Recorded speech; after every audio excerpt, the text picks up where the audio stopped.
All right, we are live. Thank you so much, everybody, for joining.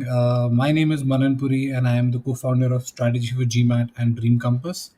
At Strategy for GMAT, we do end to end admissions consulting for the top MBA and MS programs across the globe. From GMAT preparation to application to interview prep to post B school mentoring, we do everything. So our next batch for GMAT is starting on the 27th of July. So in case you're not taking the GMAT, you're looking to take the GMAT, do reach out. Happy to have a chat in terms of the process. It will be a very small batch, but happy to chat. Coming on to today's agenda, I have Amit Tyagi from the ISB's admissions team here with us again. Amit, this has been, I think, the fourth and fifth time we've been talking with the audience. So thank you so much for always, being so candid and taking out time. So as a start, would you like to introduce yourself, your role at ISB for the new applicants here? Sure. As one mentioned, I'm Amit Tyagi. I am part of the ISB admissions team. So, I'm the Associate Director for Admissions at Indian School of Business, and I lead the PGP admissions team at ISB. And been here for almost 4.5 years at ISB. This is my, as Manan mentioned, fifth time we are talking, and so it's been the last 5 years. Great to be on this platform as well. And prior to that, I also have extensive work experience in the education sector, both in K-12 as well as higher ed sector. And great to be here today, and I'm looking forward to clear a lot of myths that candidates have on the ISB process and on the ISB application evaluation process as well. So look forward to taking questions, Manan, and interacting with the audience today. Great. Thanks, Amit. So let's jump into it. So, guys, we will be covering almost all aspects: the admissions criteria, the changes to the program, placements, doubts around R1, R2, R3.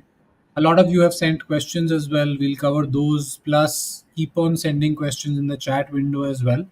We will cover those during the session and then otherwise later on as a formal Q&A as well. Do stick around till the end of the show because there are a lot of discussions that will happen and a lot of information that will be there. So let's get started, Amit. So quickly in terms of the first question that everybody has on their minds. What is the weightage of each criteria in the application process? I know you cannot reveal the percentages, but Yes, are yes. there any with slightly higher importance? So, as you rightly mentioned, I can't reveal the percentages, but how the criteria works is we have something called a profile score where we look at your ACADS, we look at your WorkX, we look at your essays, we look at your GMAT and GRE, and we also have a slight top up for the letters of recommendation and the extra credits that you have, and all this will become your profile score. And basis the profile score, we'll call people for interview. There's a cutoff. Everybody who clears the cutoff comes for the interview. And in the interview, the alums will give you an interview score, which is added together to generate your overall score, which determines the chance of getting an offer at ISB. Now, although I can't reveal the weightages of each of these parameters, but what I can tell to a lot of people here is in terms of the importance of one of the parameters which is in your hands right now, which you're most concerned about, the GMAT or the GRE. So last year's range in the class, if you convert the focus into classical equivalent, it has been 610 to 780. Somebody with a 610 also is in the class. Somebody with 780 is also in the class, and the median is 710. So half the people are more than 710, half the people are less than 710.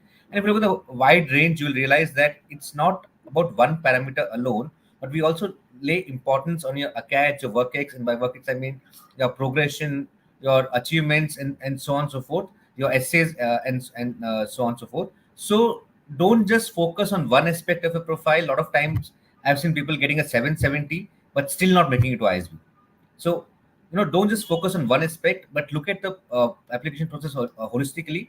Give equal weightage to all the parameters I talked about, and that is how we also evaluate what we call the holistic profile evaluation. That's nothing but giving due weightages to different sections. All right. When somebody is shortlisted for the interview, like you said, there's a profile score. Does that mean the application score is no longer applicable, or can they still, make it to the application stage? The application might still have errors, and then they still don't get in because of the interview. So, how does those combinations work? in the end? Yeah, so it's a cumulative process. As I mentioned, the overall score consists of a profile score or the application score, as you mentioned, and your interview score. So there might be a case where your interview score, your application score is slightly on the lower side, but your interview went very well, perfectly fine. Your overall score still within the range, or vice versa. Your application score was very high, but your interview score did not go very well. Then also you might have a chance. But if you want to get a scholarship, again, I'm preempting this question. I'm sure this question will come up. The better align your parameters, better the chances of scholarships. So higher up in the overall score that you are, the better the chance of scholarships at ISB.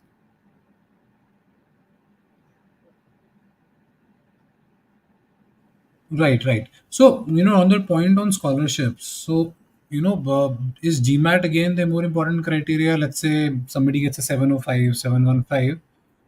Is that more important, or again, there anything else people need to do in their application or essays that needs to be very, very special? No, again, no parameter is more important or less important. As I mentioned earlier, whether it's GMAT or your CADS or WorkX, the more holistic you are, the better the scores you get in different parameters, the higher your chance of scholarship. So it's all about balancing Got your it. parameters, in the process. You may have lower CADs, but if then you might have to cover it up with a higher GMAT, or everything is in place. CADs are good, WorkX is decent. Then a lower GMAT will also do. So that's how you look at your profile and try to balance your profile for the process. People with more balanced profiles or people with higher scores in almost all the parameters have a higher likelihood of getting a scholarship. All right, sounds good. And when it comes to people with higher experience, right? So how do we, review their profiles? Is there anything special that you look at, or does the criteria change for them? No, the criteria remains the same for people with higher years of work experience. But one thing I'll advise all the people with higher years of work experience has to have a lot of clarity in your applications in terms of your goals, long-term, short-term goals, and what do you intend to take out of the ISB experience. Because somebody, let's say, who comes in with 2 years of work experience, they still have a lot of options open, or they can start afresh in the placement process. But somebody who comes with 8, 9, 10 years of work experience, you have certain skill sets which can't be wished away. You can't start from scratch because those skill sets are with you. You have to identify how transferable those skill sets are and in which areas, and why do you intend to, and if you intend to move into X, Y, or Z areas. So that thought process, that introspection of your skill sets, self awareness, and clarity of your goals is very important for somebody who comes with. I'm not saying it's not important for others, but it's more important for somebody with higher years of work experience because you have had certain experiences which you should be aware of and bring to the table and show them as your strengths. Got it, got it. And how do you view career gaps? Now there are people with half a year, 1 year. So what is a sweet spot here, like beyond which you then start to question should the person even apply this year or not? No, no, I won't say, even if you have career gaps, you should not think of applying. Even if you have career gaps, we don't look at, what you've not done, but look at what you have done essentially.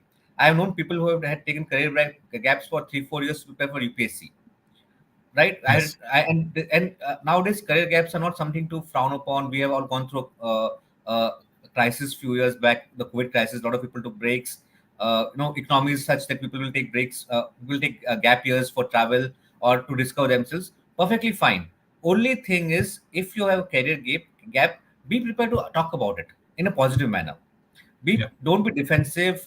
Don't try to just justify it. Tell why you had a gap and what you learned from that period. It could be anything. Even if you travel somewhere, or even if you were preparing for UPSC, there's some skill sets which you build. Talk about that. Showcase that. That's what I'll advise to people with career gaps. No need to fret about it that it's an automatic rejection for me. No, but be prepared to talk about it in interviews and also showcase how or what you gain from it. Got it. Got it.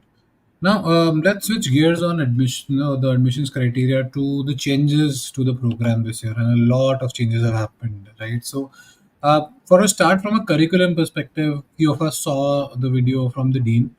Could you quickly summarize in terms of the key changes in the curriculum itself? Yeah, so in curriculum we have built in a lot of new features in the curriculum this year. So the whole PGE program is a 51-week program. And in those 51 weeks, this from now onwards, candidates will go through 7 terms. Now, the first few terms you'll take core courses. Earlier, candidates used to take 14 core courses. Now, this year onwards, candidates will take 10 core courses, and then there will be buckets of 4 flexi core courses. So 10 plus 4, again 14 core courses, but then the remaining 4 courses also are now flexible. So you can choose to do a combination of 4 according to your aspirations and in the areas in which you wish to specialize. So you are again not restricted to studying all 14, but also you have a choice in terms of what flexi core you choose. That's one area. Second is we also have revamped electives, a lot of new electives in place, a lot of new topics on AI and new gen technologies which are now in part of the curriculum. And one important change that we have brought in this year is the concept of block weeks. And in terms of block weeks, these are going to be 4 weeks where students will study one course in that particular week. So total 4 courses in block week. And the beauty of this block week is these courses will be taught by industry experts. For example, somebody with an HUL working on, let's say, a particular problem, and they coming and teaching you a course called Marketing in Practice. And they'll teach you for 20 hours in a week. It will be one credit course. It will be graded, and you get to learn right from the industry experts who are working on that real time live in the organizations. Let's say somebody is working on options, which is in derivatives industry, and they come and teach you how to value options and futures. So that's the kind of expertise that we are going to get, we're bringing into the classroom this year. So students learn right from the practitioners and get real applied learning in the classrooms per se.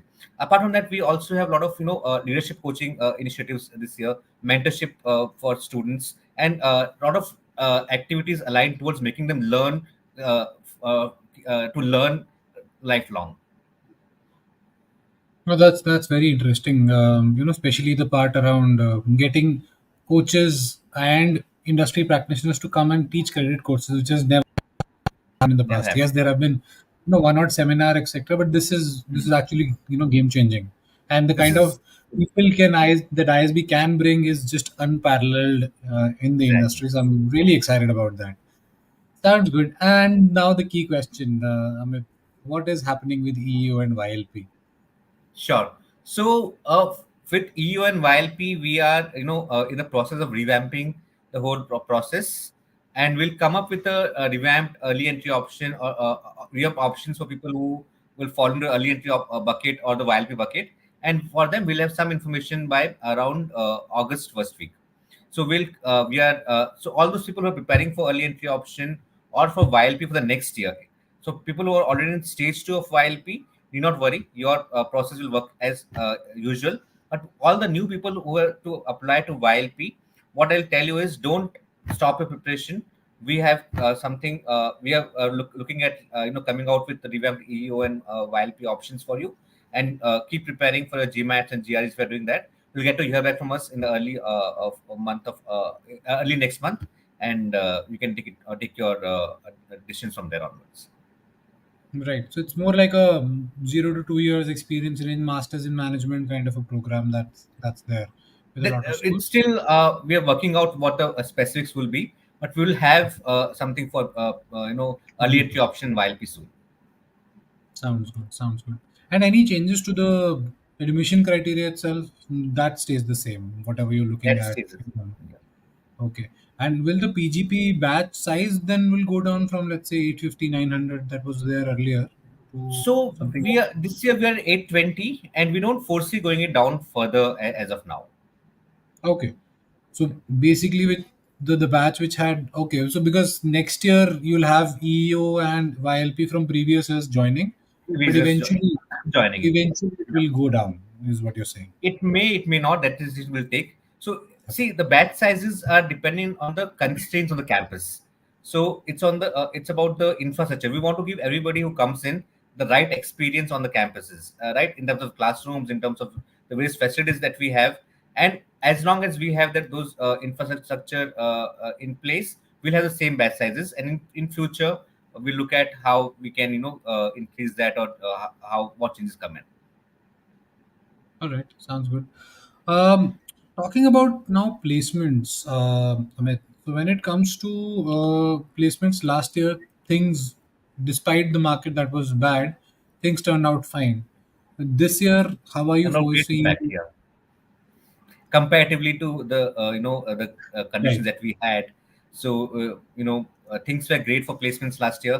We had around 1200 plus offers. I think 1215 to be precise offers for a batch of 850 who were in placement process for last year, and 80% of the cohort got more than 35 lakhs per annum package in the compensation, from the various organizations. And we had a lot of top organizations coming and recruiting. Of course, as you said, the conditions were not conducive last year from the economic point of view, and a lot of organizations withheld coming to the campuses, but that was across the campuses.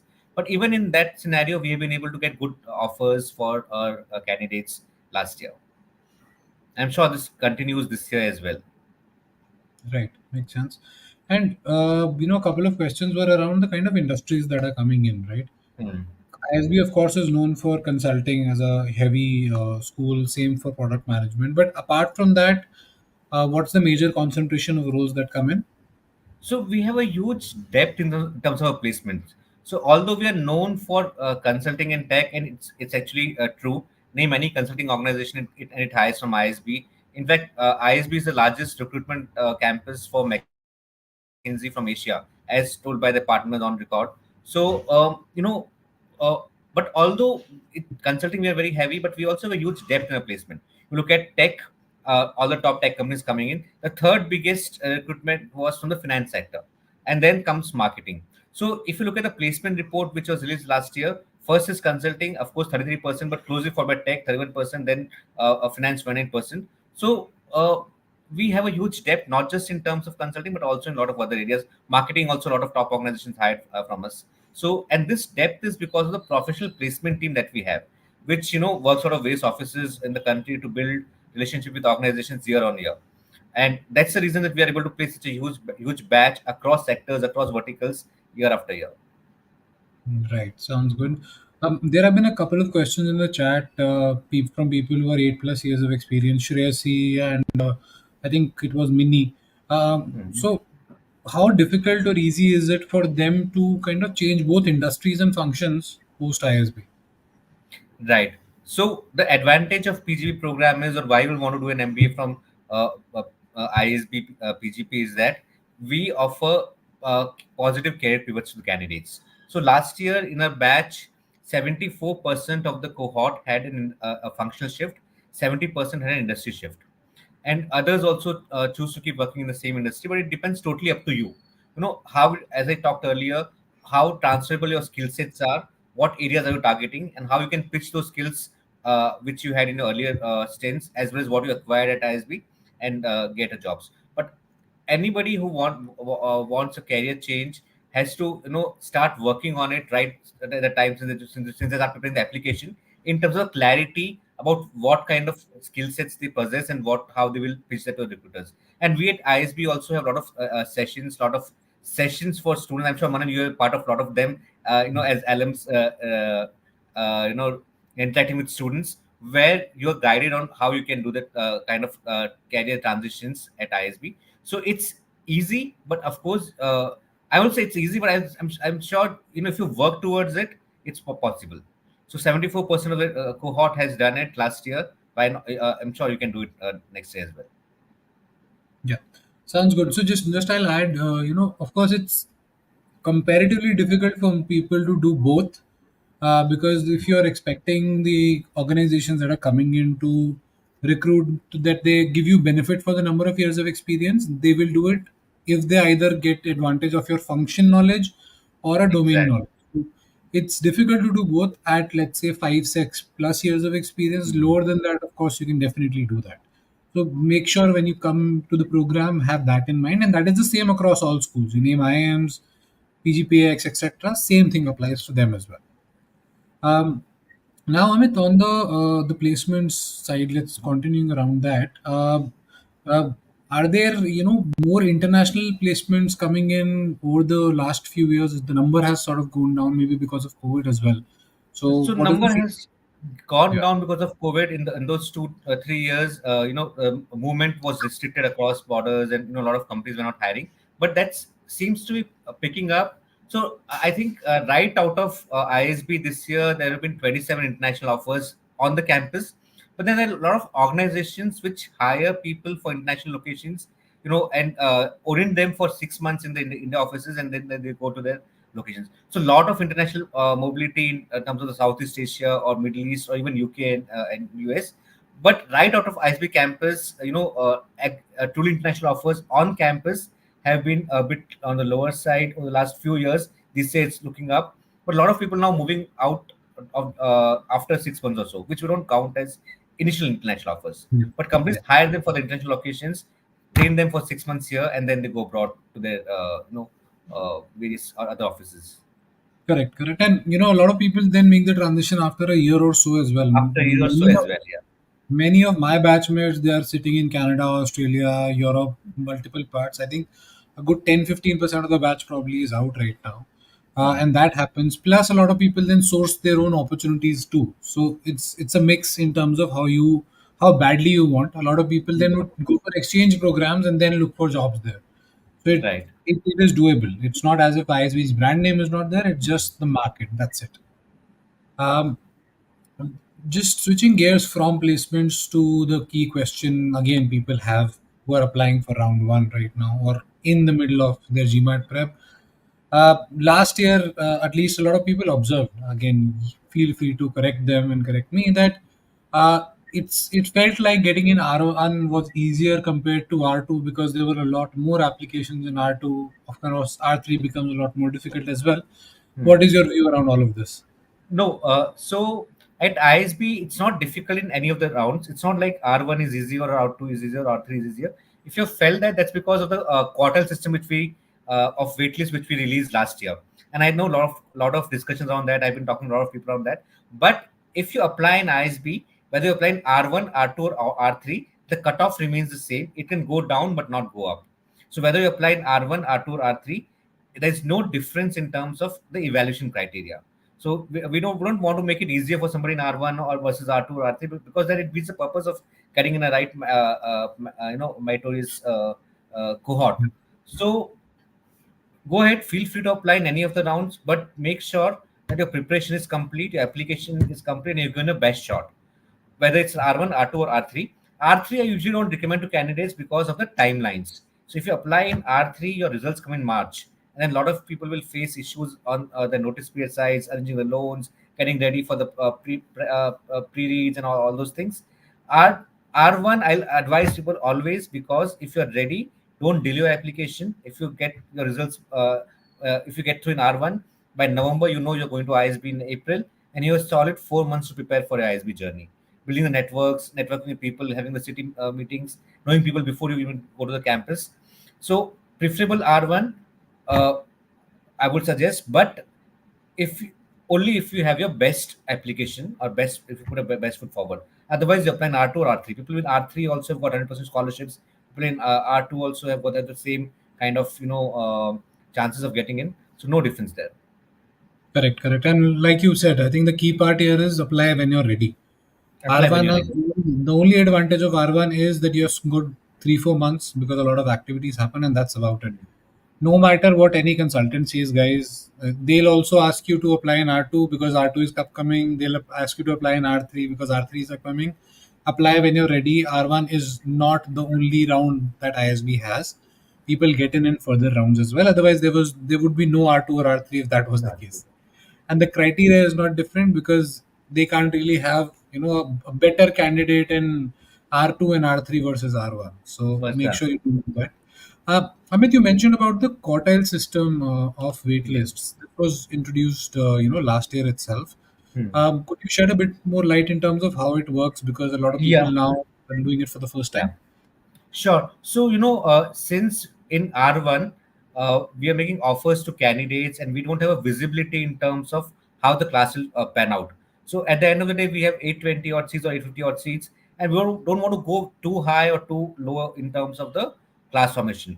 So, in R1, the wait lists are always longer because we don't know what kind of candidates we meet in R2 or R3. Now that's why you had the quartile one, quartile two, quartile three, quartile four.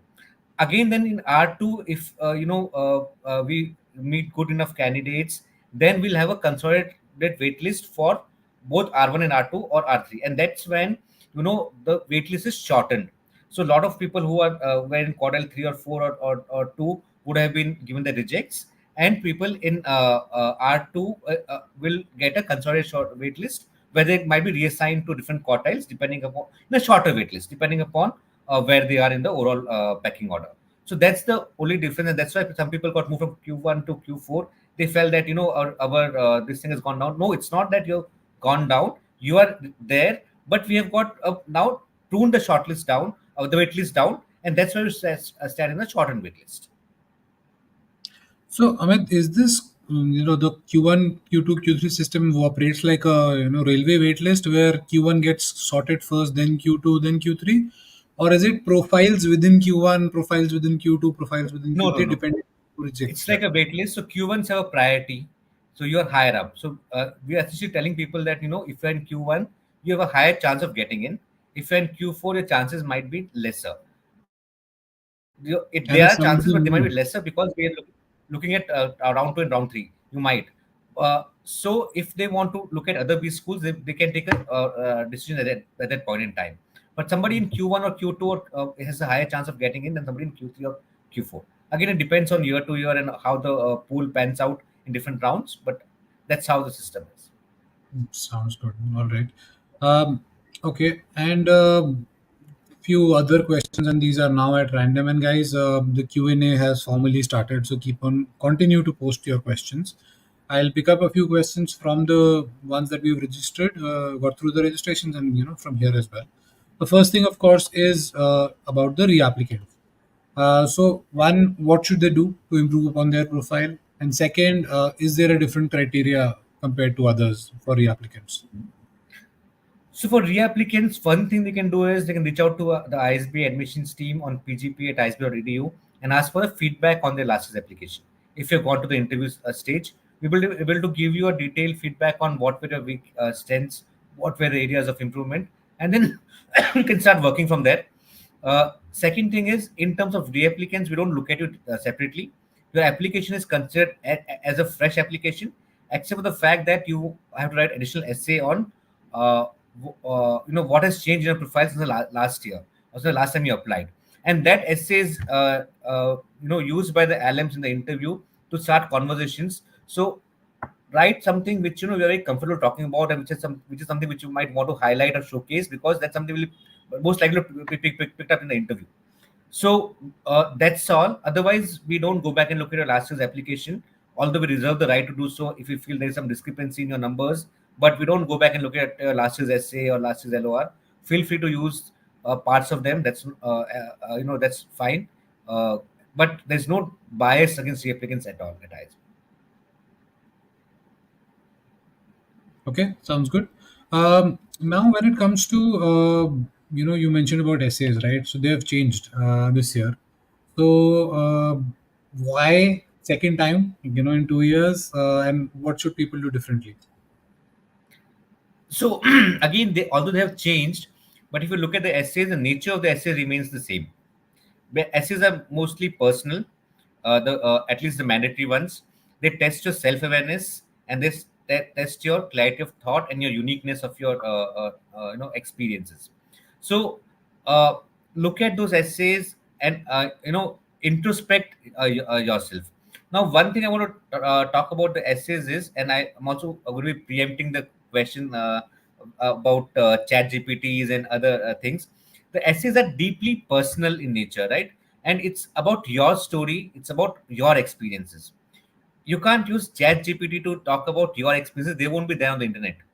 So chat GPT will not be able to write up or cook up an essay for you, because that won't be your experiences, right? So I'll suggest you all to introspect and write the essays about your strengths, about your weaknesses, about your aspirations, and so on and so forth. Makes sense. Makes sense. A lot of people, are they write the essays, copy paste. Do you guys have tools to check, or is it more a manual feel that you will, kind of check? We have tools to check. Okay, sounds good. Now jumping on to other questions. The first is GMAT versus GRE.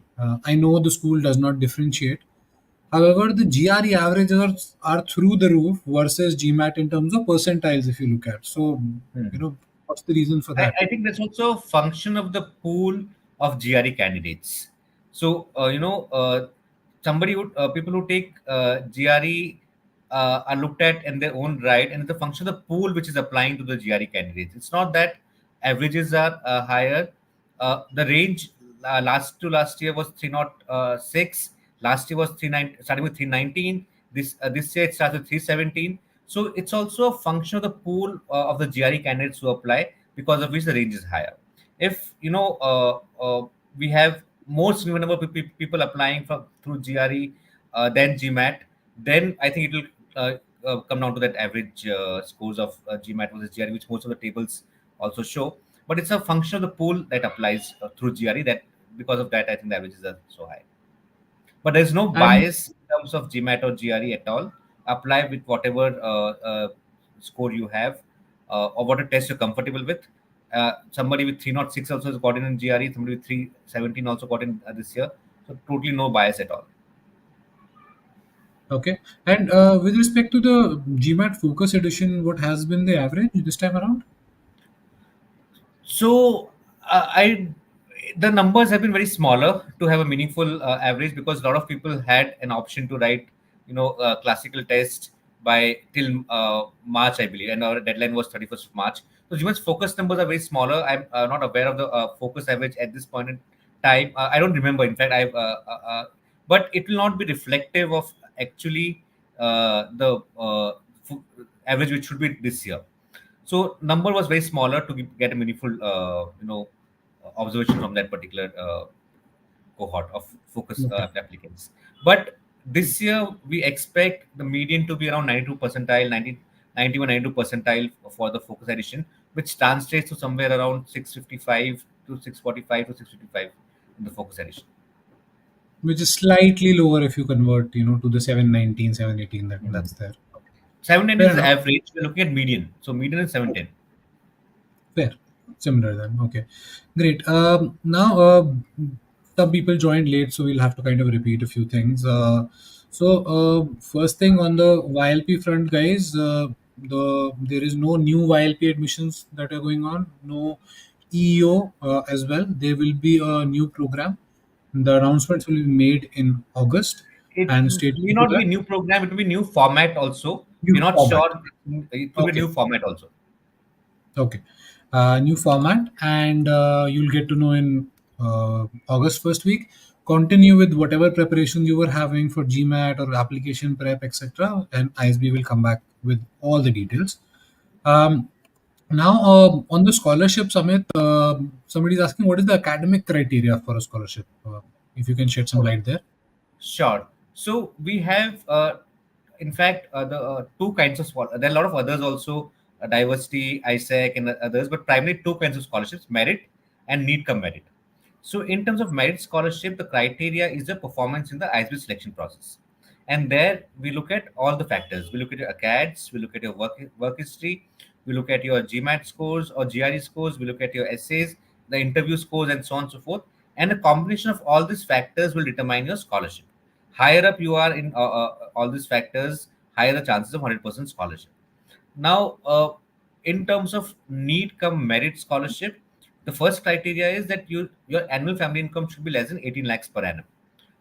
And if you qualify for that, then we look at your merit as well, and then we offer scholarships here as well. In merit scholarships, up to 100% of tuition waivers are available, which is around 25 lakhs per annum. And same case with need come merit, where we offer 25% lakhs fee waiver for candidates. Till So for last year's cohort, around 22 to 25% of the batch got some sort of scholarship or other, and around 20 crores were disbursed as scholarships last year toward the PGB batch at ISB. The minimum scholarship for merit is around 8.5 lakhs, maximum is 25 lakhs, and same with merit come need as well. Okay, great.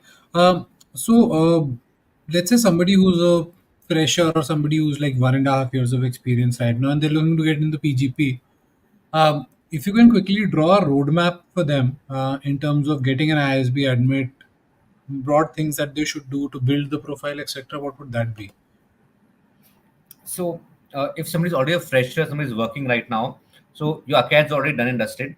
You can't go back and change them. But what is in your hands right now is to get a clarity of thought about your skills, about your aspirations and motivations. So you're just trying to work now. You have to start thinking about, and it's not something which you think through in a day. It takes time in terms of what work you want to do eventually, what your skill sets are currently, what gaps you have, what gaps you want to fill the gaps. So somebody who is starting to work right now, look at what area you're working now, what skill sets you'll be getting in those from that work in the next 2 years, and how will those skill sets help you go where you want to go. It's a long term or short term or long term goal. And if you need to bridge those gaps, is MBA for you first? Is MBA the right thing for you to bridge those gaps? Will it help you, or whether you do something else? And if it's an MBA, then whether ISB is for you or not, that's what you should look at. If you get a clarity on these three things, half for most of your applications done. It's just a matter of putting it down on the paper and then practicing your a few questions for the interview. But this is the exercise you should start doing right away. Start thinking about your career goals, starting about your skill set that you're acquiring in your work right now, and how will you bridge the skill sets which you need to go to a career goal. Right. Then there is a three-part question. I'll just put it out there. The average GRE scores are missing from the website. What are those? Is there a reason the 10th grade info is missing from the portal? Is graduation scores that are given higher weightage? Okay, so this is news to me that GRE scores are missing on the website. I'll get it checked and we'll get it added. But I can tell you the GRE scores, the range for GRE is 317 to 338. The median and averages are 330 for last year's cohort. About the 10th and 12th info missing from the portal. If it's missing, then you would assume that we don't account for it, right? So if you're not entering it, when if not asking you for it, then it's not going to be given a weightage. Correct. Graduation, of course, is more important there. Um, Now, could you shed a bit more light in the awards and achievements section of the application? Can the work awards be added here or other things also? So awards, preferably, I'll suggest you add in the work section unless you run out of space. Then you can add it here. Here in the achievement section, I'll any exceptional achievements that you have, maybe outside the work, or if something in the work also, that those can be added, which gives a spike in your profile, that you should add, or also which gives validation to your overall application. So as I keep telling people, application is not a discrete set of information we fill. It's a continuous story which needs to be built. So whatever adds to your that story, for example, you want to show that you want to go to consulting, and let's say one skill set required for consulting is analytical and logical skill sets, and you won a prize in a contest with logic or analytical contest, or so those things can be added here, which shows you in that light. Or let's say you want to go to finance, and one you have a certification in particular area in finance, mention that. So that's what I'll suggest to people, to how to use that particular section. All right. Regarding recommendations, are a particular set of evaluators given more weightage?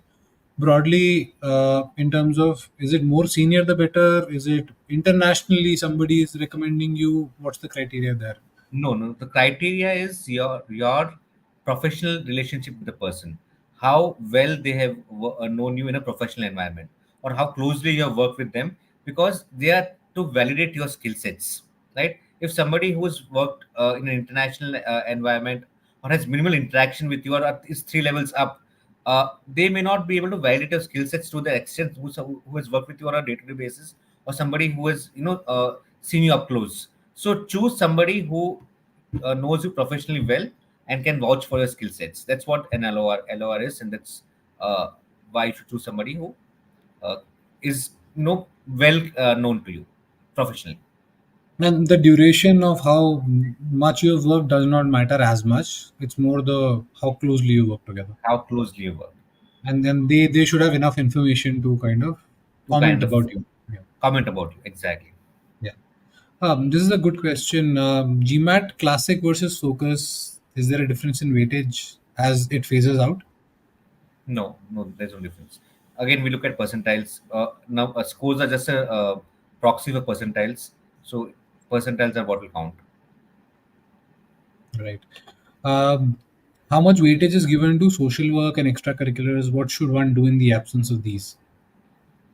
So, as such, there's no weightage to social work or extracurriculars. There are top ups to your application.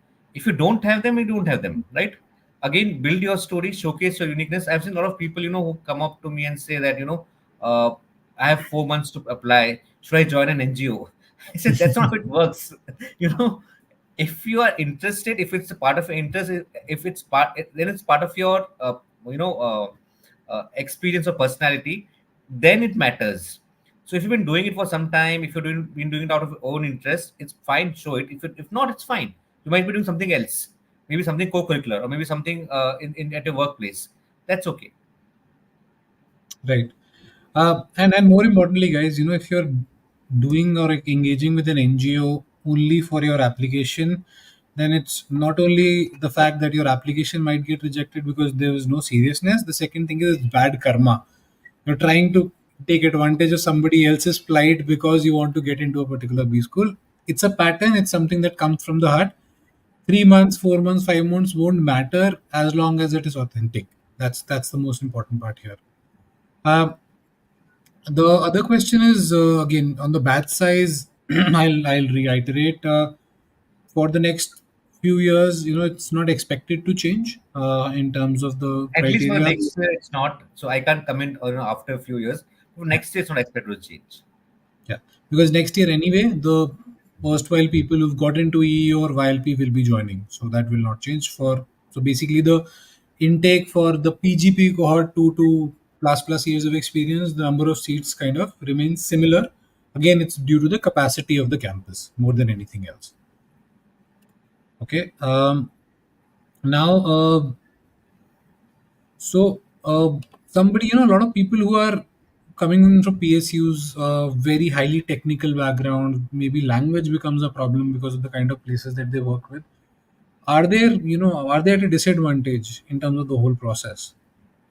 No, not at all. See, it's not about what background you come from, how you represent that background, what clarity you have in terms of what skills you have gained from the background and where you want to go. That matters more. So we have had people in the class, in the last class, I have met and I've interacted with them. Somebody who was a teacher at an IB board school, somebody who was working with the income tax department or IRS, somebody who was an artist, Indian Idol winner, and then artist manager for some years, somebody who came in from the armed forces. So, structural engineer with 6 years of core tech experience, definitely not a disadvantage. You have a lot of choices to go to after an MBA, with your kind of experience. And it's not just about structural engineer, it's also about being an engineer and having the logical skills, analytical skill sets, having a domain experience, which also count towards your goals and other things. So definitely, it's not a disadvantage to you. If somebody with other backgrounds can come in, yours is perfectly fine. Yeah, and I think the more important, thing that people with engineering backgrounds and then engineers think they are overrepresented. The flaw in thinking is around not knowing the entire value chain in terms of how your work impacts the end consumer.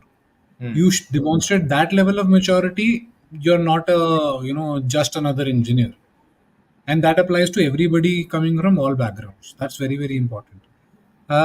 There's a question on placements. So what is the scenario for placements in operations and general management domain? And it looks like a very cool handle, travel with pets. Yeah, so I am not right now aware, or conversant with the companies that have come in last year on those. The placement report has just come out. Maybe I'll encourage you to read the placement reports of last 5 6 years reports are on there. But we do have companies from operations and general management domain come in. We have the Aditya Birla Group come in for the general management roles, other management training roles. We have a lot of startups coming in for various roles. Amazon hires for operations. and a lot of other organizations. There are the few Yeah. names I know at the top of my mind, interact with people who have actually got into such roles. But I'll urge you all to look at the placement report, the detailed list of function wise, industry wise placements and CTCs are all given in the placement reports for the last 5 to 6 years. Yeah, and a number of roles come in, guys. I got myself, I got recruited into a general management role after ISB. It was a leadership program. A lot of roles, as like Amit said, startups. It could be large tech firms are hiring for program managers. That is a general management role or a project manager kind of a role, and core ops as well. So multiple roles. Again, it's more about how well you demonstrate your past experience, the fungibility, which is very important in such roles. Um, if someone has exceptional extracurriculars, international level of sports performance, and a GMAT score of 595 to 625, what is the possibility of them getting through? As I mentioned, it's very difficult to say that with this particular only these two parameters. The process is not geared towards just looking at one or two things and shortlisting candidates. We look at you as a holistic person. So your acads, your work ex, your other activities, essays, and interview conversations. All those will also matter. I can't comment right now saying that this score is enough or this score is not enough or you need to get higher, but definitely exceptional extracurriculars and international level of sports performance will give you an edge and will give you extra credit in your application process. So if that's the case, uh, you should actually look at applying, but I can't comment on the GMAT scores with just this information. Yeah. The other thing I would add, guys, here is no matter what the score is, yes, the average is something that you have a marker for, but make sure it's your best shot. Even if you get a 685 because the average is 655 and you think you have another 20 points in you, go for it and apply with this score because you don't know what tilts the scales in your favor versus against. The important thing is if 625 your best shot, absolutely then should be no regrets, while applying because if you self reject yourself, if you don't apply, you do not get through. If you apply, you might get through. So think on Exactly. those. Don't self reject is what I'll always tell candidates. The people with 6'9", 6'10" in the class this year, last year with somebody with 550, 560 as well. Correct. Of course, but he had great parameters, other parameters, international exposure, but it's possible. Yeah. We worked with somebody with a 610 who got in. I think international experience as well, Korea. Um, how is the incoming salary important and you have the weightage in the selection? Having 10 years of experience, 12 to 15. How do you look at this profile? Or on the flip side, Amit, if somebody is already at, let's say, a 50 lakhs, Hmm. how do you look at that? So we don't look at salaries in terms of from a placement point. We don't look at candidates and say are they placeable or not. We look at their aspirations. Somebody may come with 50 lakh salaries, but his goal might be career transition. He might want to work in some other industry, and salaries right out of placement are not an indicator of your ROI. Your ROI is a long-term 3, 5, 15-year thing. You just don't take immediate salaries from the placement, but you also take a network, you take opportunities which go beyond those 15 years. So let's say somebody who came in with 50 lakhs might have reached the ceiling, but he's coming to ISB to actually open up new vistas for him, right? So we don't look at those aspects, but we look at how clear the candidate is in terms of their motivation. So if he's coming to ISB just to shift from 50 to 60 or 50 to 70, that's not who we are. We're not a placement agency. We are a B school. We give them opportunities. We give them transitions. We give them resilient self-development. We give them a game-changing ability to game change, their surroundings. So if you're coming for all those reasons, whether the salary is 10 lakhs, 15 lakhs, or 50 lakhs, you're most welcome. Again, we don't look at incoming salaries from a point of view that whether it impact the placement or not, or and so on and so forth.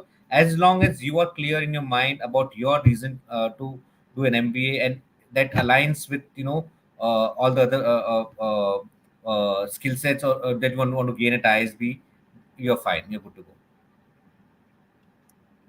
Okay, this is a good question. Now, if I want to gain a comprehensive knowledge of the scope of an MBA, the various specializations, scopes, insights about the placements, etc., And how is it applicable for me? What would be a good place to start? If I want to get a comprehensive knowledge of the scope of an MBA, the various specializations, their scopes and insights about after placement and what suits me, what will be a good place to start. Uh, I I think how about GMAT Club or talk to alums of the schools, talk to Manan here, and reach out, research on the websites. So if you just want to start to think about MBA, there are a lot of websites available. There are a lot of articles on B school grads, their experiences. Talk to people is what I'll suggest. Anything from you, Manan, on this? Yeah, so of course, one, you can always reach out to, to ask for a profile evaluation.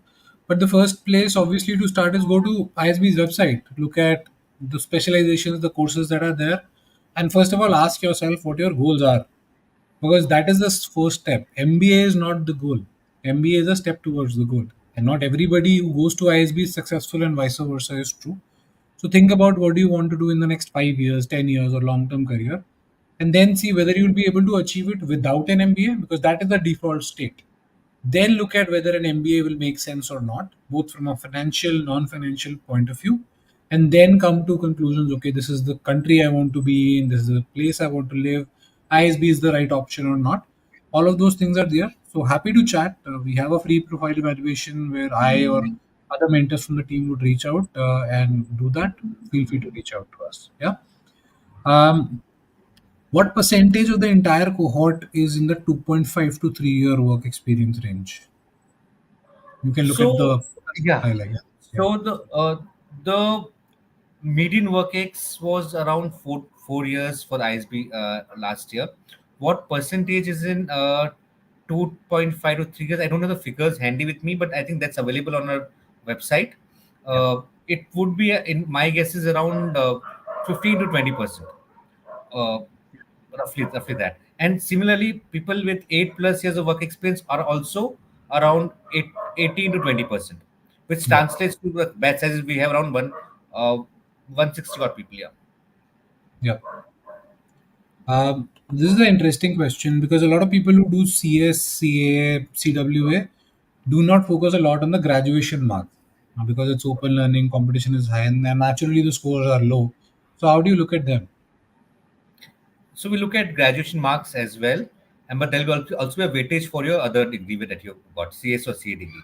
So weightage will be there for both of them, but we'll also have weightage for your other degree, so that kind of balances things out. But I'll always suggest for people who are doing CA or CS, don't neglect your graduation grades as well. Whether you do it from anywhere, whether you're doing from distance mode or any mode, try to get decent grades there as well, because lesser Yeah. grades will have some impact on your application process. Yeah. Although with your Yeah. CSC and CA degree, you may kind of make up for it somewhat, but do not neglect your undergrad grades uh, for your CA or CS degree.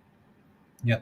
Another important thing this year on the portal that ISB has introduced is when you add your college grades, you can add your ranking in the class. In the past, it was not there. It's a Yes. very, very good move because now your college nuances will apply. In a humanities course, you cannot score a 90%. Even with a 70%, you can top. And in a math heavy course or commerce, 90% might not be enough. So ISB now has a way to check how good you were in the ecosystem that you were a part of. And that is something you should utilize in case your scores are not that high or don't appear that high. Cool. I think that's the major list of questions. We have covered almost everything. Amit, any final thoughts from you in terms of for the people who are applying? How are they looking at things? So again, same things I'll repeat, which I've been talking about. Introspect about your application. Don't look at your application as disjointed fields to be filled in. I've known people who apply on the last day and they just fill the application, copy paste the essay, and all those things. No, that's not how it works.